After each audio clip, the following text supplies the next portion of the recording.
Très cher frère Mathieu, salam alaikum. Et salam à toutes celles et ceux qui nous écoutent. Je suis heureux de te retrouver pour te poser des questions en rapport avec l'actualité. L'affaire de l'imam de Drancy ne cesse d'engendrer au sein de la communauté des vives tensions. En effet, on a pu constater à travers une vidéo qui circule sur Dailymotion qu'une caméra avait été découverte dans les toilettes des fidèles et salles d'ablution. Que t'inspire cet acte?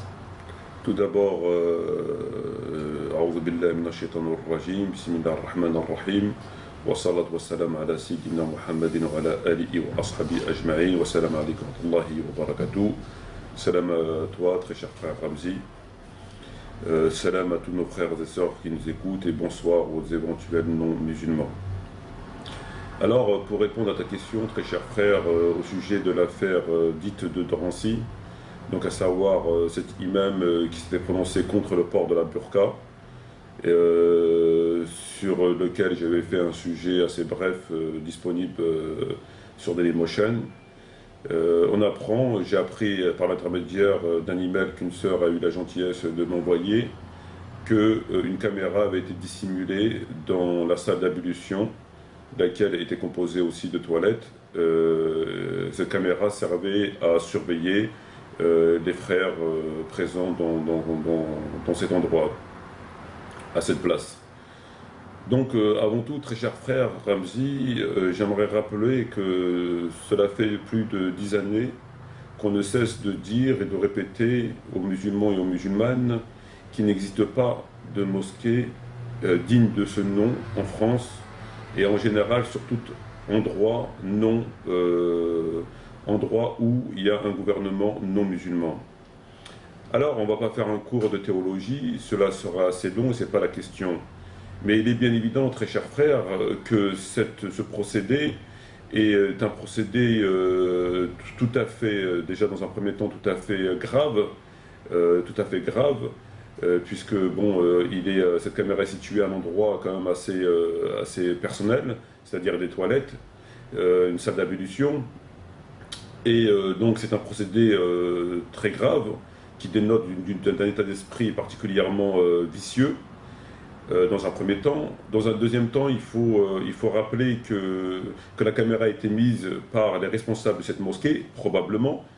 Et quand je dis les responsables de cette mosquée, il s'agit bien des responsables et non pas du responsable. Car il est bien évident que pour déposer une caméra à cet endroit, il est nécessaire d'avoir le consentement de l'ensemble des personnes, en tout cas les personnes, je dirais les notables de la mosquée, et les responsables et hauts responsables de la mosquée, pour avoir ce consentement. Alors, moi j'aimerais dire par rapport à ça, en dehors du fait que c'est un acte, un agissement particulièrement grave et bas, que de surveiller des frères pour écouter ce qu'ils disent ou ce qu'ils font, il faut voir le problème ailleurs. Il faut voir le problème ailleurs dans la mesure où les musulmans doivent savoir une bonne fois pour toutes, et c'est très important parce que là, il est bien évident qu'on les considère comme étant des... on a une espèce de je ne sais pas comment on pourrait appeler ça, on les considère comme étant des moins que rien, pour pouvoir ainsi se comporter vis-à-vis d'eux, alors que c'est quand même eux qui financent cette mosquée, entre guillemets cette mosquée, et donc les musulmans doivent savoir une bonne fois pour toutes, pour ne pas être dupes davantage, que toutes les mosquées en France, ou sur le territoire européen, en tout cas sur tout territoire non réglementé,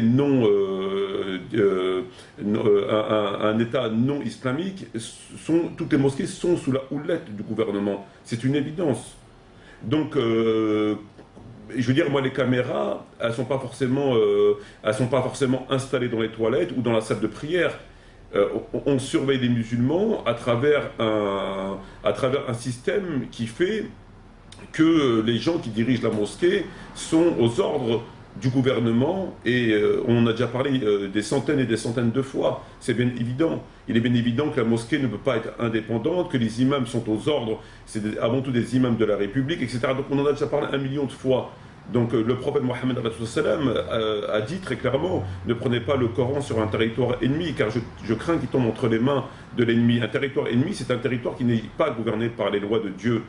je veux dire, je ne sais pas comment on peut répéter les choses afin que nos frères et sœurs comprennent et cessent d'être pris pour des clowns, pour des moins que rien. Il faut qu'ils arrêtent de penser qu'ils ont affaire à une véritable mosquée et que leur prière du Jumu'ah est une véritable prière du Jumu'ah. Il faut qu'ils arrêtent de penser tout ça. La mosquée en France, encore une fois, est avant tout la mosquée de l'État français, en ce qui nous concerne. Et donc, ce qui s'y passe à l'intérieur est dirigé par l'État, avant tout français. Il y a eu des livres écrits sur ça, notamment un livre qui s'intitule, si ma mémoire est bonne, Les imams de France, où les imams qui avaient rédigé ce livre, beaucoup d'imams des Hauts-de-Seine et de la région parisienne, l'ont dit eux-mêmes. On passe plus de temps dans les couloirs de la préfecture de police de Paris que dans les mosquées. Enfin, il y a un certain nombre de choses qui ont été où Allah a levé le voile afin que les musulmans voient, afin que celui qui a encore un minimum de foi et qui a un doute voit, et Dieu lève le voile. Et là, on a encore un exemple très frappant.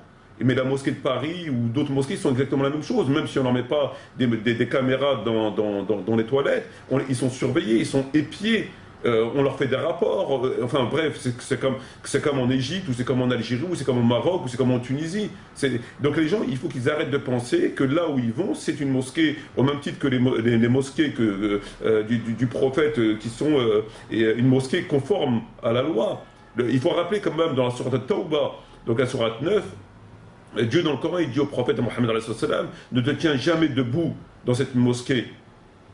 Et le prophète, d'après Tabari, a envoyé des hommes, a envoyé des compagnons, l'a brûlé. Et ça, c'était une mosquée qui avait été construite par les hypocrites. Et le prophète l'a brûlée. C'était pourtant une mosquée qui avait été construite sur un territoire islamique, mais l'intention était de diviser les musulmans, de les épier. Et Dieu, dans le Coran, dans son Tawbah, lui dit, ne te tiens jamais debout dans cette mosquée.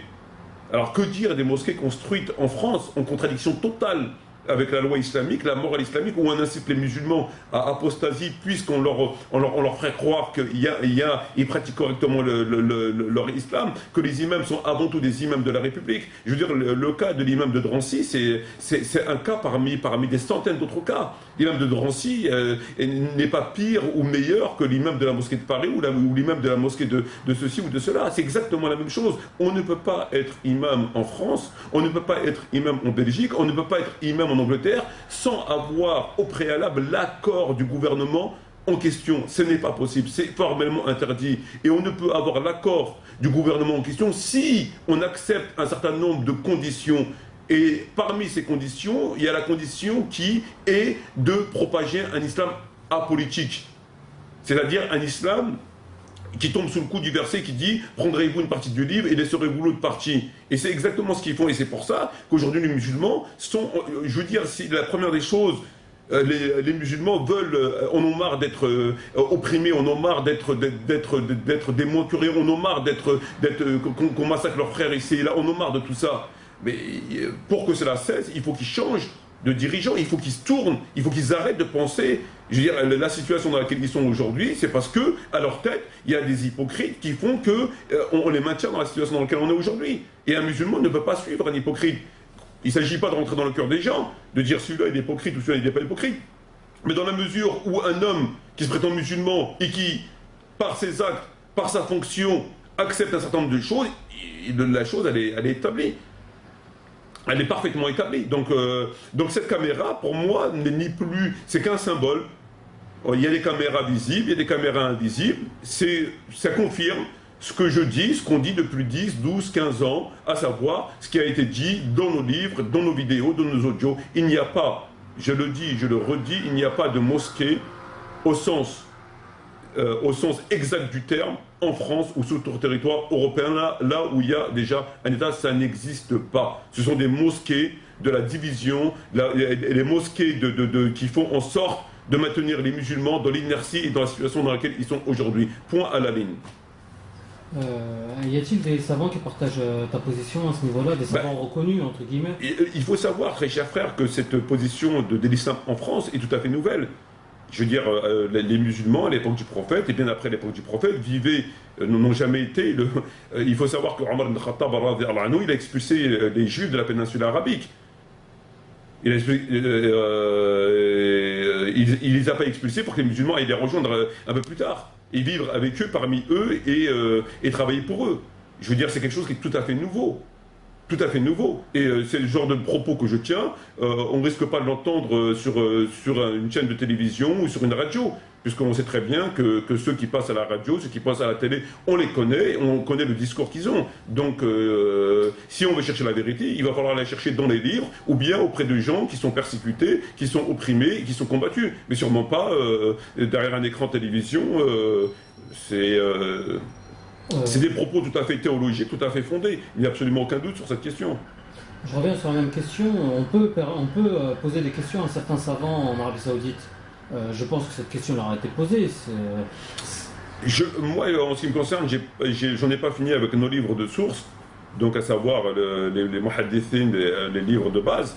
Donc je suis affairé à essayer de lire ces livres-là pour essayer de comprendre un petit peu la sunna du prophète, et Dieu sait qu'ils sont nombreux. Donc j'ai pas eu le temps, moi, d'appeler un savant, encore une fois, je doute fort que des gens de science soient installés... pour moi, quelqu'un qui est conforme à la religion est forcément combattu, et par conséquent, il a très peu de temps pour répondre à des dizaines, des centaines d'appels derrière son bureau, etc. C'est des gens qui ont forcément des problèmes, qui sont persécutés par l'État en place, et on sait que ces États-là arabes, Arabie Saoudite, etc., ne sont pas très diplomatiques en matière de respect des droits de l'homme. Ce n'est pas le cas de la France, par exemple. Très bien, tu as fait le parallèle, mon frère, avec les mosquées, la mosquée des hypocrites à l'époque du prophète. C'est à ce point-là? C'est même pire. C'est même pire, parce qu'il faut savoir que la mosquée que le prophète Mohammed avait détruite, c'est une mosquée qui était conforme à la loi, puisqu'elle a été construite sur un territoire régi par le système islamique. Néanmoins, l'intention était de diviser les musulmans. Il faut savoir que les mosquées en France, en Belgique, en Allemagne, ou je ne sais trop où, est une situation tout à fait nouvelle, puisque l'islam n'a jamais conquis ces territoires, et que les musulmans, la présence des musulmans et des arabes en particulier, vient du fait de nos parents qui sont venus avant tout pour chercher du travail, et non pas pour savoir si c'était conforme ou pas conforme. Et donc l'islam de France a 100 ans. Il n'a pas 3000 ans, il n'a pas 2000 ans, il n'a pas 1500 ans, il n'a pas 500 ans, il a un siècle. Donc c'est une situation tout à fait nouvelle, et puis c'est pourquoi qu'aujourd'hui, on a construit cette énorme hérésie là où on est aujourd'hui. Donc c'est une situation tout à fait nouvelle. Le prophète Mohammed sallam a bien dit: je les aboutis musulmans vivant parmi les mécréants. C'est un hadith qu'on entend rarement. Malheureusement, c'est comme bien d'autres discours et de choses. Il faut savoir que l'élite des hypocrites qui gèrent l'islam de France n'a pas pour vocation de transmettre des paroles qui vont à l'encontre de leur intérêt. Très bien. Dans les mosquées, tu as dit que c'était un islam apolitique, mais dans d'autres vidéos, tu nous avais dit que c'était la place de la mosquée de parler de politique. Mais peut-être que ce n'est pas la place aujourd'hui, ou en tout cas ici. Non, ça n'existe pas. Il n'y a pas de place aujourd'hui ou pas aujourd'hui, ou ici ou là-bas. Une mosquée, avant tout, comme on les connaît, comme Dieu l'a légiféré, comme le prophète a légiféré sur la question, c'est un lieu fait pour ça. Et donc, étant donné qu'elles sont sous la houlette, encore une fois, de l'État en place, de l'État non musulman, donc on censure l'islam et on propage un islam rampant, un islam bavant, un islam entre guillemets républicain.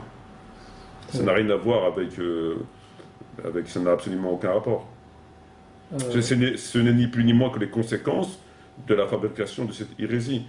Toute hérésie, toute innovation a des conséquences néfastes qui vont à l'encontre de l'intérêt des musulmans. Et ça, ce n'est ni plus ni moins que la conséquence de leur construction qui est une hérésie. Aujourd'hui, ils construisent des mosquées à des millions d'euros qui serviront strictement à rien, mis à part à égarer les musulmans eux-mêmes. Et le pire, c'est que les musulmans eux-mêmes financent ce genre de folie, puisqu'il faut savoir que le prophète Mohammed, dans un certain nombre de hadiths, parmi les signes de la fin du monde, il dit lorsque vous construirez des mosquées telles des monastères et des églises, lorsque vous serez nombreux mais vos cœurs divisés, et etc. etc.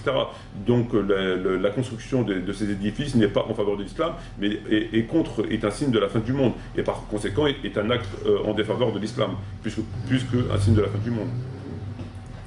Malheureusement, encore une fois, ce qui est le plus regrettable, c'est que les musulmans eux-mêmes financent ces lieux-là, pensant qu'ils tombent sous le coup du hadith qui dit celui qui construit une mosquée pour Dieu, Dieu le construira un palais au paradis. Ils n'ont pas compris qu'ils ont construit plus un commissariat et un quartier de renseignements généraux qu'autre chose. Aujourd'hui, les musulmans prétendent être sur le droit chemin. Il faut croire que le droit chemin mène à ramasser les poubelles des mécréants. J'ai du mal à croire que le droit chemin que Dieu nous ordonne d'emprunter mène à ramasser les poubelles des mécréants.